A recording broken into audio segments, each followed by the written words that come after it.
Bem-vindos ao canal de História. Hoje vamos ver alguma coisa sobre o Império Bizantino, também conhecido como Império Romano do Oriente ou Bizâncio, embora o nome mais conhecido seja Império Bizantino. A origem de Bizâncio. Biza ou Bizante foi uma colônia fundada pelos gregos, a qual veio a ser conquistada pelos romanos. Devido à sua excelente localização, a cidade foi escolhida para ser a capital do Império Romano do Oriente. A partir do século II d.C., o Império Romano, em irreversível processo de decadência, sofria com as guerras civis, disputas internas pelo poder político e as invasões dos povos bárbaros. Diante desta situação, o imperador Constantino, em 330 d.C., decidiu pelo início da transferência do império para Bizâncio, a qual foi rebatizada de Nova Roma, nome que foi substituído por Constantinopla, em homenagem a Constantino. Mas quem foi Constantino? Flávio Valérios Constantinos governou uma Roma mergulhada na crise.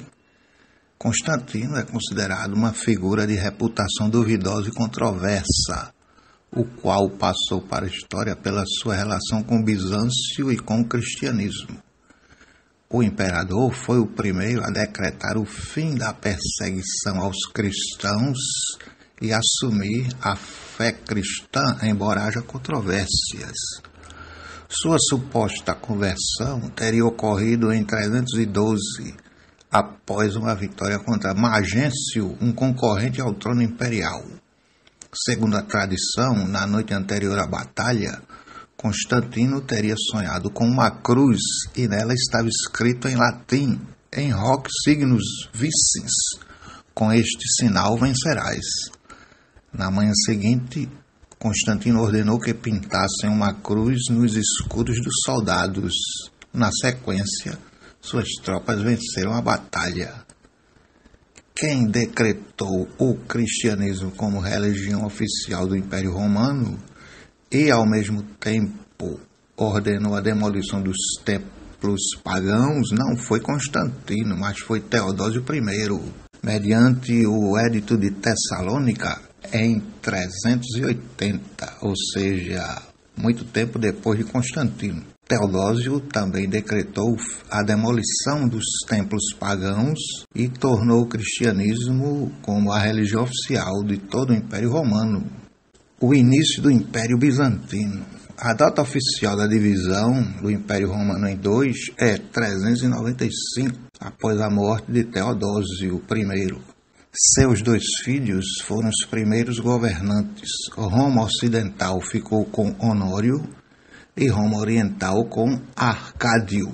O Império Romano do Oriente sobreviveu até 1453, quando foi invadido pelos turcos otomanos. O que levou o Império Romano do Oriente a sobreviver por tanto tempo foi o seu comércio, o seu intenso comércio, a sua excelente localização, estando ali entre Europa e Ásia. Tornou-se um excelente ponto das rotas comerciais que levavam mercadorias da Europa para o Oriente e traziam mercadorias do Oriente para a Europa. Na época do Império Bizantino, a Europa vivia o período feudal. E alguém poderia perguntar, então Bizâncio também viveu um regime feudal? A resposta é não. Ou seja, o modelo feudal restringiu-se em algumas partes da Europa de maneira mais acentuada do que em outras.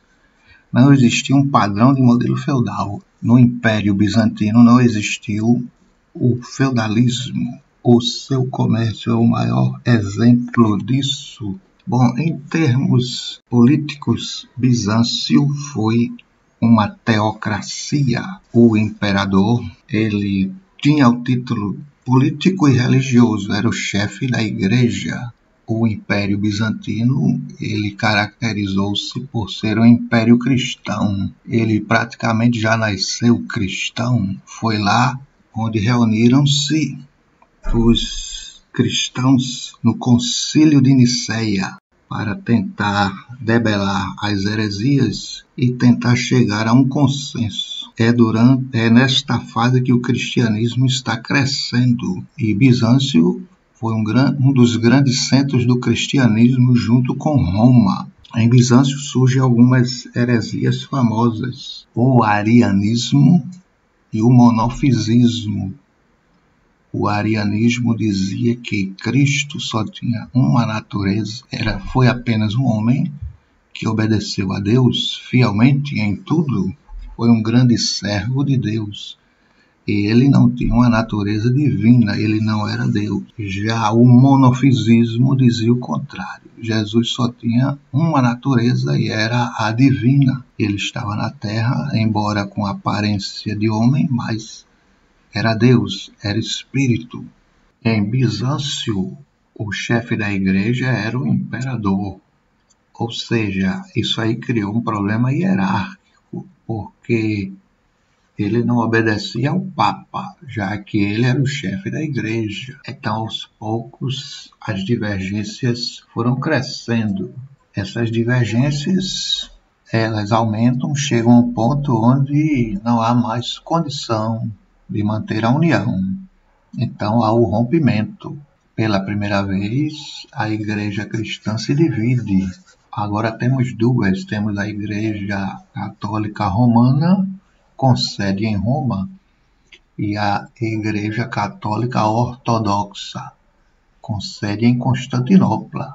Esta divisão, este rompimento, esta separação, foi chamada de Cisma do Oriente, ou o Grande Cisma. Cuidado para não confundir com o Cisma do Ocidente, que foi outra crise da igreja, quando houve um período de 2 papas no cristianismo ocidental. Este cisma é o do Oriente. Outro problema teológico em Bizâncio foi a questão iconoclasta, uma questão que envolveu a adoração de imagens. Era muito forte a veneração, o uso de imagens, faziam-se juramentos sobre um ícone, comungava-se sobre um ícone, batizava-se sobre um ícone. Os doentes raspavam tinta de um ícone, acreditando que seriam curados. O povão, de maneira geral, não diferenciava o ícone, a figura, a imagem, do santo que o ícone representava. Então, os imperadores começaram a perseguir.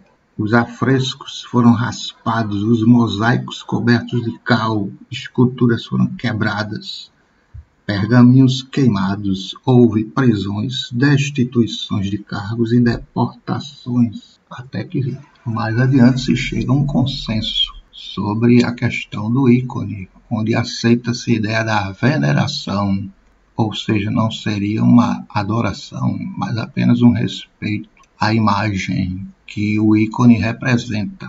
A sociedade bizantina, ela era composta pela nobreza, pelos grandes artesãos e comerciantes, grandes proprietários rurais, os trabalhadores urbanos e os rurais e os escravos. Diferente do Império Romano do Ocidente, em Bizâncio eram poucos os escravos. Havia escravos? Havia, mas bem menos. A base do trabalho não era o trabalho escravo. Eram trabalhadores assalariados.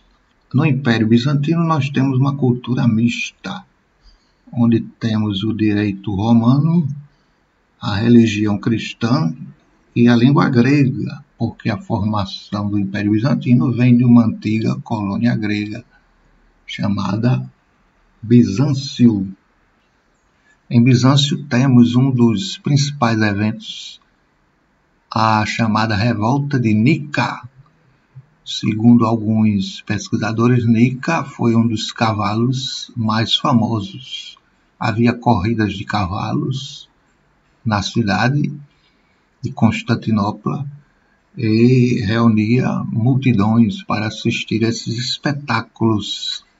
Só que nessa época, o imperador Justiniano e sua esposa Teodora, eles não tinham uma boa imagem perante o povão, porque ele cobrava muito imposto e a cobrança não era amigável. Muitas vezes a cobrança era feita de forma violenta. Esses impostos eram utilizados para a construção de grandes obras, inclusive a Catedral de Santa Sofia, a Hagia Sofia, e sustentar as guerras na tentativa de expandir o território e restaurar a antiga grandeza que existiu no Império Romano. Então, era muito imposto e o povo estava revoltado. Então, certo dia, durante uma corrida de cavalos, ao final, pareceu haver um empate entre os corredores. Um deles era o cavalo Nica e o outro era segundo dizem, era a equipe, o cavalo que o imperador torcia. E como pareceu haver um empate, a decisão ficou para o imperador. Ele deu vitória ao cavalo oposto e o povo pedia Nica, gritava Nica, que a vitória foi de Nica. E como o imperador deu vitória para o oponente, o povo revoltou-se, juntou naquele momento o seu ódio guardado contra os impostos e, achando-se injustiçados contra essa decisão do imperador, foram para as ruas e iniciaram o quebra-quebra, o vandalismo, e a coisa ficou fora de controle. O imperador pensou em fugir, porque o povão estava inclusive querendo matar o imperador, mas Justiniano foi pressionado pela esposa Teodora para reagir, né? Reaja, você não é imperador, você é um homem ou um rato, tenha vergonha e tome decisões. Então armaram-se estratégias. O imperador acenou para o povo, pedindo para conversar. Vamos chegar a um entendimento, vamos nos reunir no estádio e vamos conversar. O povo acreditou, achava que o imperador não os trairia.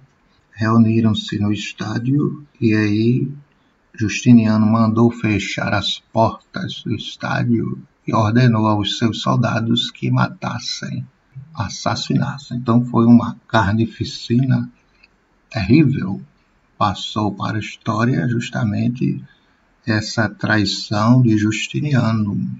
Uma das principais contribuições do Império Bizantino foi no campo do direito, através do Código de Justiniano, ou Corpus Juris Civilis, ou Corpus Juris Dominici, que foi sintetizado em 4 livros. O primeiro era o Codex, era a reunião das leis, de todas as leis. O segundo era o Digesto, organizavam-se as constituições romanas.